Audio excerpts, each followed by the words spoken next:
Welcome to my channel. I'm Scott, and in this video I am going to walk you through the process of valuing HIVE blockchain stock by analyzing their financial statements and dissecting their financial ratios so we can determine if it's a buy or a sell.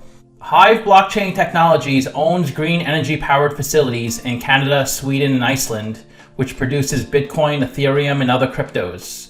The company is headquartered in Vancouver, British Columbia, Canada, and was founded in 1987. It went public in 2017 and trades on the TSX Venture, OTC, and Deutsche Börse.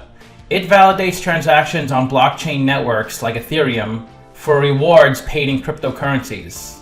As of the first quarter of this year, the company says it owns over $100 million of mined Bitcoin and Ethereum.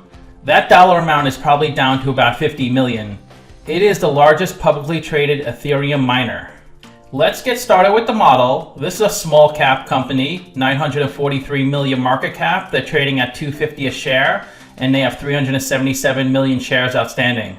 Let's look at the financials. The way you value a company is you estimate the free cash flows into the future, and then you discount those numbers back to today's value. That's what we're doing in this video. And free cash flow is cash flow from operations minus capital expenditures.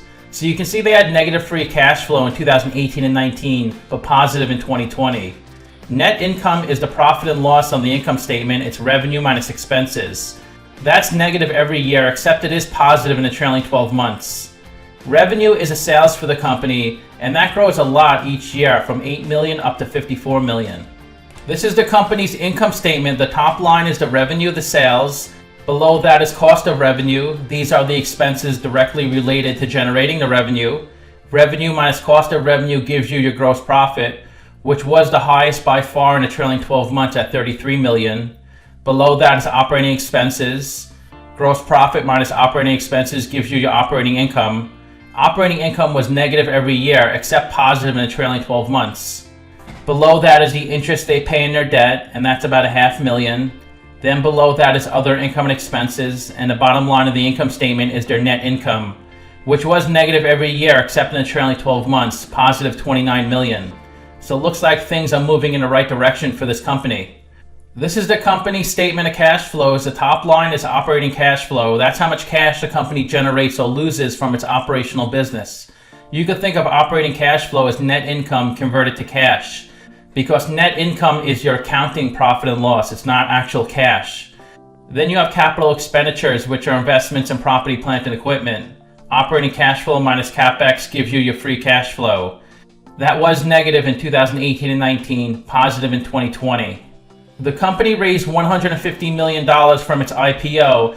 That cash injection really helped them to run their business in 2018 and 19, and it looks like they're becoming profitable now.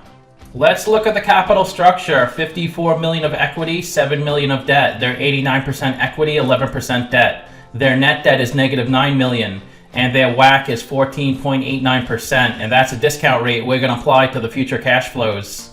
We estimated 4 years of future free cash flows. We also estimated a terminal value, which is all cash flows past year 4, that's 754 million. We discounted those numbers back to today using the weighted average cost of capital. We get a value of the company of $500 million. We divide that by 377 million shares. And we get a calculated stock price of 134. They're trading at 250, so they're trading at an 87% premium. It's a sell according to the model. The way I valued this company is I continued their revenue and free cash flow growth, and I assumed they would have about $900 million of revenue in 2024. They would convert 10% of that to free cash flow. That's how I came up with the 91 million. But even with this aggressive growth, I'm still coming up with a stock price a lot lower than it's trading at. But as you know, the stock price isn't based off of how well a company's doing financially. It's based off of supply and demand of the market. So the market can push this price really high way before the company makes enough money to justify that stock price. This is the stock price the last year. So you can see it was pretty flat for a while. Then the price was driven up past $5 a share. But it looks like people have taken in their profits and sold off, which cut the price in half from its peak down to about 250. In 2020, Ethereum went up 500%, while this company went up 2,400%. So this stock should move with the price of Ethereum and Bitcoin. If those two cryptos go up, this stock price should go up. And if those two go down, this stock should go down. But this chart is showing you how HIVE is performing so much better than Ethereum. So in theory, it's a better investment. That's at least what the company wants you to think. Also in 2020, this company has performed a lot better than similar stocks. And you can see HIVE has outperformed them by far. This chart shows you that Marathon has the most mining capacity by the end of this year. HIVE is right here, so they're much lower than them. They have the highest beta I've ever seen, 5.55, so the stock is very volatile. It moves 5.5 times the market. The stock has gone up over 700% in the past 52 weeks, while the S&P 500 went up 36%. The 52-week low was 20 cents, the high was 5.75. And the stock is trading below its 50-day and 200-day moving average. About 2.5 million shares are traded each day on this stock. Of the 377 million shares outstanding, 309 million are on float and 7% are held by institutions.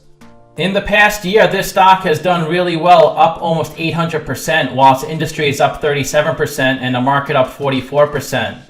But in the past 7 days, 30 days, and 90 days, this stock has really struggled, much worse than its industry and the market.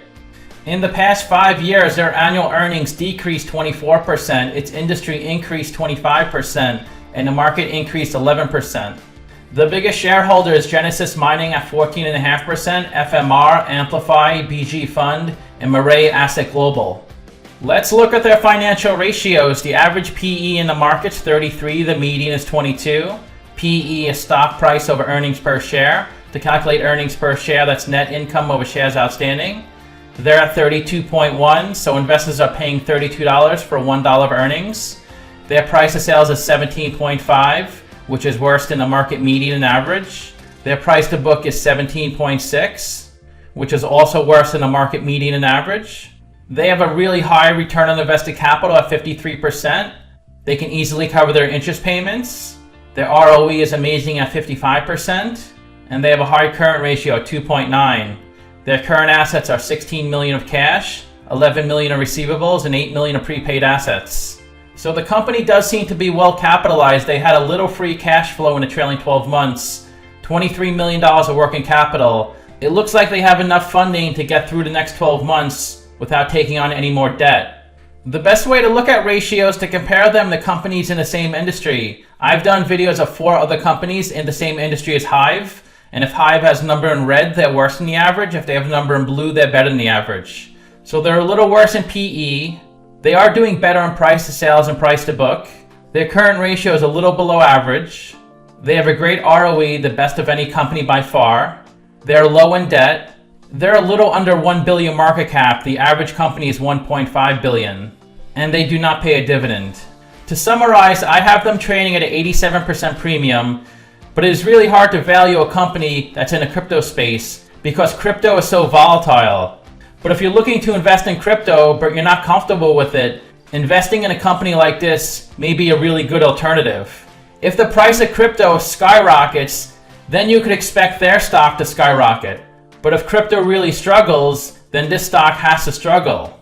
This stock is highly dependent on the price of cryptocurrency, mainly Bitcoin and Ethereum, unless they pivot and get into other cryptos or other types of assets.